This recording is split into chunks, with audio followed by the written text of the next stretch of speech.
You are a king and a priest's son. You carry authority and access. Don't ever forget that. Doye didn't fully understand what that meant when he was small, but he held on to those words like a treasure. And as he grew, so did his understanding of who he was. So when he walked onto his university campus, he wasn't nervous. He was ready. Then he met Professor George. Professor George had been teaching philosophy for over 23 years. He had a reputation that followed his name like a shadow. Students warned each other in the hallways. Don't bring up God in his class unless you want to be publicly dismantled. He wasn't mean. He was worse than mean. He was brilliant. And he had made it his academic mission to help students, as he put it, graduate from mythology into reason. He had reduced confident believers of all kinds to silence, not with cruelty, but with logic. Sharp, cold, relentless logic. And he seemed to enjoy it. On the third week of class, he looked around the room and asked the question he always asked new students. Who here believes in God? A few hands went up hesitantly, then slowly came down as he held his gaze. Doye's hand stayed up. Professor George smiled. Let's talk. He started where he always started. The problem of evil. If God is all-powerful, all-knowing, and perfectly good, then why does evil exist at all? Why do children die of cancer? Why do tsunamis wipe out entire villages? Why did 6 million Jewish people die in the Holocaust? Either God cannot stop it, which means he is not all-powerful, or he will not stop it, which means he is not good. You cannot have it both ways. The class was quiet. Several students nodded slowly. It was a tight, clean argument. He had delivered it 100 times. Doye let him finish. Then he stood. Professor, let me ask you something first. When you call the Holocaust evil, what standard are you using? Common human decency. Rational moral consensus. But where does that consensus come from? In a purely materialist universe, one where we are simply the product of blind, random, unguided evolution, there is no objective morality. There is only survival behavior. The Nazis also had a moral consensus. They called what they were doing good.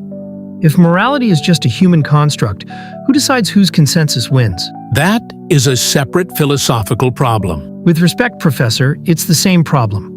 Because you cannot use the existence of evil as an argument against God while simultaneously standing on borrowed moral ground. The very concept of evil presupposes an objective moral standard, and an objective moral standard requires a transcendent lawgiver. You need God to even make the argument against him. Several students shifted in their seats. A girl in the front row looked up from her notebook. Fine. Let's set morality aside. What about the argument from divine hiddenness? If God exists and wants a relationship with humanity, why isn't he obvious? Why do billions of people live and die without ever encountering him clearly? A loving parent doesn't hide from their child. Doye nodded. That's a fair question, but consider this. The same Bible you're dismissing says that God has revealed himself clearly through creation, conscience, and history.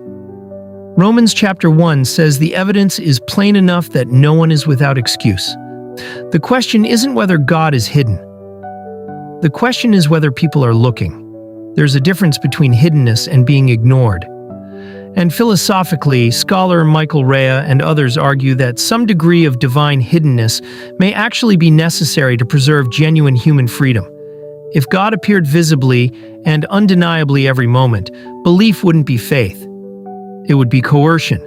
A God who values love must allow the freedom to not love. Professor George was quiet for a half beat. Just half.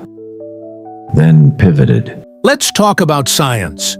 You invoke the Big Bang as evidence for God, but physicist Lawrence Krauss, in his book, A Universe from Nothing, argues that quantum mechanics permits universes to spontaneously arise from a quantum vacuum. No creator needed. Doye almost smiled.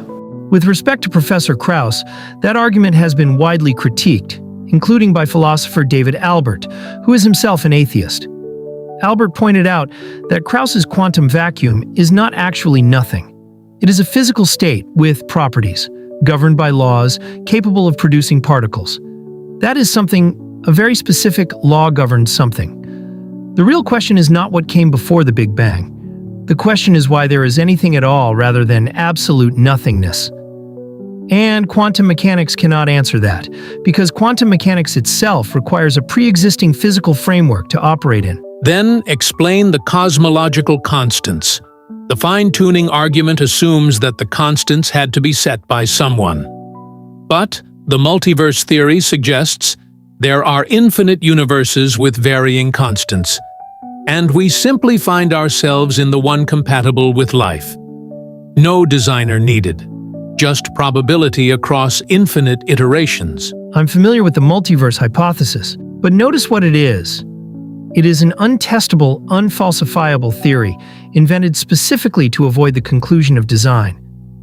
The philosopher Antony Flew, who was one of the most prominent atheists of the 20th century, abandoned atheism specifically because of the fine-tuning evidence. He said that the laws of nature scream the existence of a mind behind them. If the multiverse requires an infinite number of unobservable universes just to make design unnecessary, at some point we have to ask, which explanation requires more faith? The room was beginning to feel different. Warmer. More alive. Let's move to the historical record. Everywhere I go, I am a king. Oh, I am a priest. Oh, I am a king. Oh, I am a priest. Oh, I am a king, priest. I am a king, priest. I am a king, priest. Oh.